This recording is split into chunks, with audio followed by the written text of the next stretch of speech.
Magandang hapon mga kababayan, narito na ang pinakabagong ulat sa lagay ng panahon ngayong araw, August 5, 2026, Wednesday. Inaasahan ngayong gabi ay tuluyan ng maglalandfall si Bagyong Maymay na bahagyang lumakas pa sa pagiging tropical storm. Habang patuloy naman ang paglapit ni Typhoon Dolphin na siyang nagpapalakas sa habagat at humihila kay Bagyong Maymay. Para naman lagi kang updated sa lagay ng panahon, i-click mo lang ang subscribe button. Si Tropical Storm Maymay ay bahagyang lumakas sa karagatang kanluran ng Ilocos Sur. Ngayong hapon, ang sentro ng Bagyong Maymay ay tinatayang nasa layong 160 kilometers west-southwest ng Sinait, Ilocos Sur. Taglay nito ang sustained winds na 75 kilometers per hour, malapit sa sentro, gustiness hanggang 90 kilometers per hour at central pressure na 996 hectopascals. Kumikilos ito ng northeastward ng mabagal habang ang strong to gale force winds ay umaabot hanggang 180 kilometers mula sa sentro. Importanteng detalye ang mabagal at erratic na galaw ni Maymay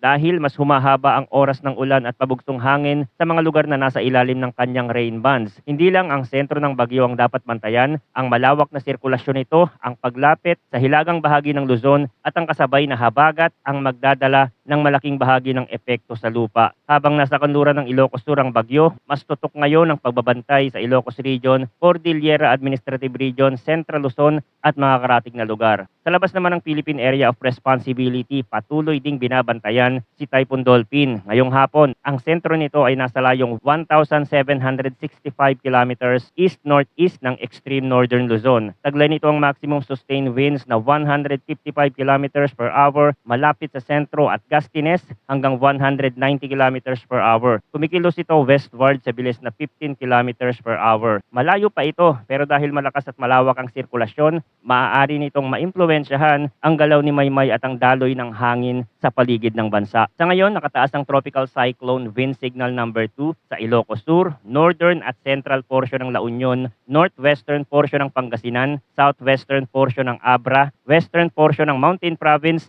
at northwestern portion ng Benguet. Sa ilalim ng signal number 2, ang wind threat ay gale force winds. May warning lead time na 24 hours at ang posibleng lakas ng hangin ay nasa 62 hanggang 88 kilometers per hour. Ang potential impacts nito ay minor to moderate threat sa buhay at ari-arian. Sa mga lugar na ito, maaaring maramdaman ang mas malalakas na bugso ng hangin, lalo na sa baybayin, matataas na bahagi at mga komunidad na bukas sa direksyon ng hangin. Ang tropical cyclone wind signal number 1 naman ay nakataas sa Ilocos Norte, natitirang bahagi ng La Union, natitirang bahagi ng Pangasinan, Apayao, natitirang bahagi ng Abra, Kalinga, natitirang bahagi ng Mountain Province, Ifugao, natitirang bahagi ng Benguet, mainland Cagayan, Isabela, Quirino, Nueva Vizcaya, northern part ng Tarlac, northern part ng Nueva Ecija at northern at central part ng Aurora. Dito, ang wind threat ay strong winds, may warning lead time na 36 hours at ang posibleng lakas ng hangin ay nasa 39 hanggang 61 kilometers per hour. Dumako tayo sa heavy rainfall outlook mula ngayon hanggang bukas ng hapon. August 6, inaasahan ng higit 200 millimeters ng ulan sa La Union at Benguet dahil kay Tropical Cyclone Maymay. Ito ang pinakamataas na rainfall concern. Sa La Union, posibleng makaranas ng malakas at matagal na buhos na maaaring magdulot ng mabilis na pagbaha sa mababang komunidad at pag-apaw ng mga ilog at sapa. Sa Benguet, mas seryoso ang banta ng landslide dahil sa bulubunduking terrain at sa posibilidad na mabasa ng husto ang lupa sa loob ng maraming oras. Sa parehong period, inaasahan ng 100 hanggang 200 millimeters ng ulan sa Ilocos Sur, Pangasinan, Abra at Zambales. Ito ay heavy to intense rainfall na sapat para magdulot ng pagbaha at pagguho ng lupa sa mga sensitibong lugar. Sa Ilocos Sur, mahalaga ang pag-iingat dahil nasa signal number 2 ang lalawigan at posibleng malapit sa magiging landfall ni Maymay. Sa Pangasinan, maaaring mabilis tumaas ang tubig sa mababang bayan at mga lugar na malapit sa river system. Sa Abra at Zambales, ang kombinasyon ng kabundukan at malakas na ulan ay nagpapataas ng landslide at flash flood risk. May 50 hanggang 100 millimeters naman ang ulan mula ngayon hanggang bukas ng hapon sa Ilocos Norte, Apayao, Kalinga, Mountain Province, Ifugao, Nueva Vizcaya, Tarlac, Nueva Ecija, Bataan, Pampanga at Bulacan.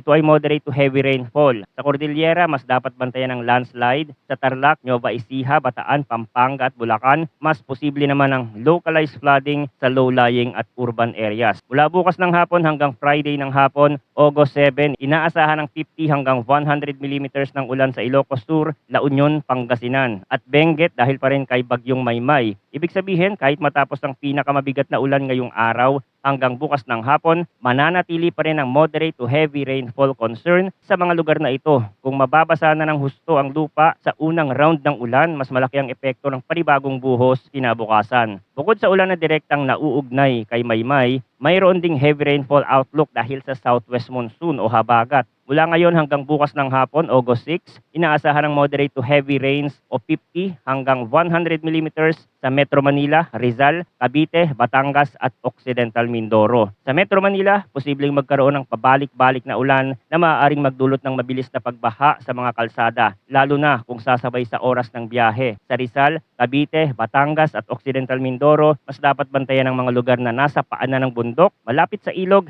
at bukas sa hanging timog kanluran. Mula bukas ng hapon hanggang Friday ng hapon, August 7, inaasahan ang heavy to intense rains o 100 hanggang 200 millimeters sa Occidental Mindoro dahil sa habagat. May moderate to heavy rains naman o 50 hanggang 100 millimeters sa Zambales, Bataan, Cavite, Batangas at Antique. Mula Friday ng hapon hanggang Saturday ng hapon, August 8, inaasahan ang heavy to intense rains sa Zambales, Bataan at Occidental Mindoro, habang may moderate to heavy rains naman sa Ilocos Sur, La Union, Pangasinan, Abra, Benguet, Tarlac, Pampanga, Cavite, Batangas at Antique. Kaya kahit matapos ang pagtawid ni Maymay, maaaring magpatuloy ang maulang kondisyon dahil sa pinalakas na habagat. Maaaring mas mataas pa ang aktual na dami ng ulan sa mountainous at elevated areas at maaaring mas lumala ang epekto sa mga lugar na nakaranas na ng naunang pag-ulan. Kapag basa na ang lupa, mas mabilis ang runoff, mas madaling tumaas ang tubig sa mga ilog at sapa at mas malaki ang posibilidad ng landslides. Ngayon, pag-usapan natin ang track at intensity outlook ni Maymay.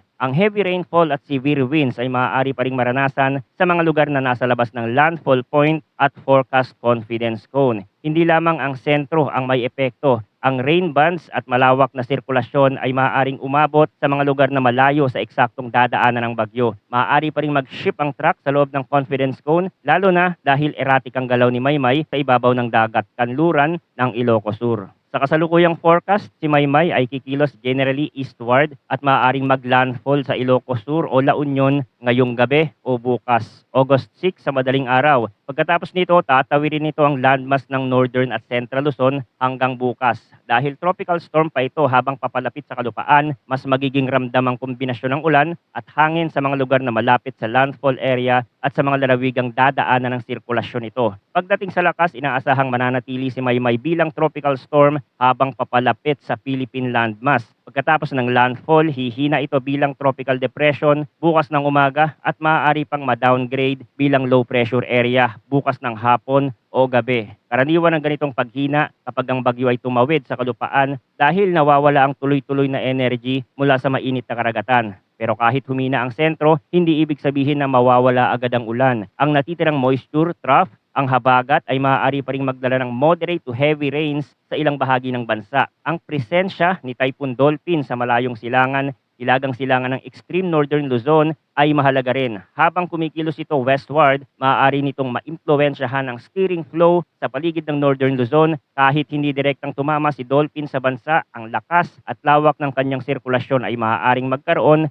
ng indirect effect sa daloy ng hangin, sa habagat at sa galaw ng mga rain bands sa paligid ng Pilipinas. Sa tropical cyclone threat potential outlook naman, si Dolphin ay nananatili sa loob ng Philippine Monitoring Domain at kumikilos northwestward patungo sa north of Taiwan sa week 1 mula August 4 hanggang August 10. Kasabay nito ang TC-like Vortex 1 ay lumitaw sa western section ng northern Luzon at ito ang naging bagyong Maymay na mabilis nag-intensify bilang tropical storm. Sa week 2 mula August 11 hanggang August 17, may signal na posibleng mabuo ang TCLV2 sa eastern portion ng monitoring domain pero mababa pa ang likelihood ng tropical cyclone formation. Ang mahalagang ugnayan ngayon ay ang epekto ni Dolphin sa daloy ng hangin at sa habagat. Manatiling nakatutok sa mga susunod na updates tungkol sa bagyo dito sa ating channel. Maraming salamat sa inyong panonood at mag-ingat po tayong lahat.